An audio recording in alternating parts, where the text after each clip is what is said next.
I love the cyclical nature of all things. There's something so special about the end of one season and the beginning of another. I'm reminded of the song Hello Goodbye by the Beatles. I've loved that song ever since I heard it, and that's kind of how this time of year feels to me. I especially love the spring and all the ways that it inspires new life.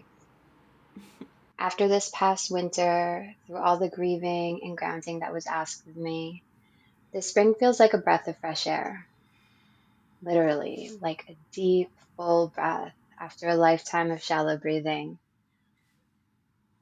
My life is forever changed yet again.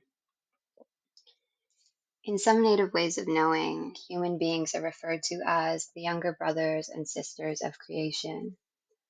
We say that human beings have the least experience with how to live and thus the most to learn. And so we must look to our teachers among these other species for guidance. Their wisdom is apparent in the ways that they live. I remind myself of this often, especially since moving to Vancouver, where winter can feel like a little too long for my liking. I see now, though, with clarity that each season brings with it guidance from nature, a variety of energies for us to work with, and if you're open to it, so many teachings too. Stillness offered me insights to better regulate my nervous system, to heal, and to hold space for myself and others. Solitude blessed me with increased awareness of my inner world and intuition. Delicious. Reflection showed me that sobriety is my highest timeline, and most things I seek answers to, on some level, I already know. It can all be found within.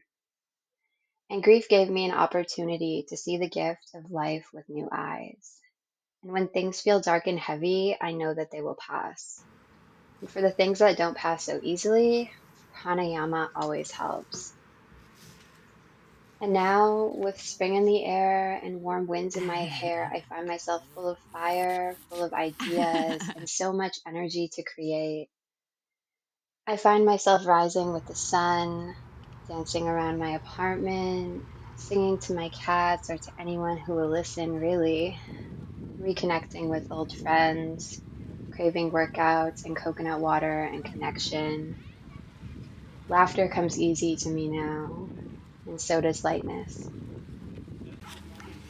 And some days, like this one here, walking 30,000 steps around Vancouver until my feet hurt and my face does too from all the smiling at strangers in passing. I welcome it all, and I'm so grateful to be where I am now.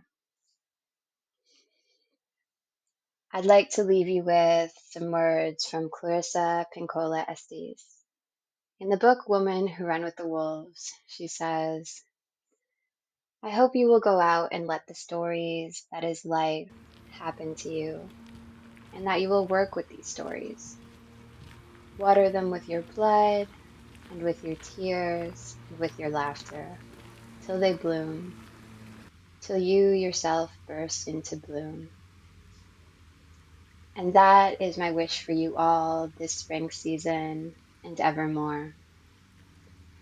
Thank you so much for being here. Finally, I'm big. Uncle says. Took long He's enough. like, holy shit. What? Don't disrespect Uncle like that.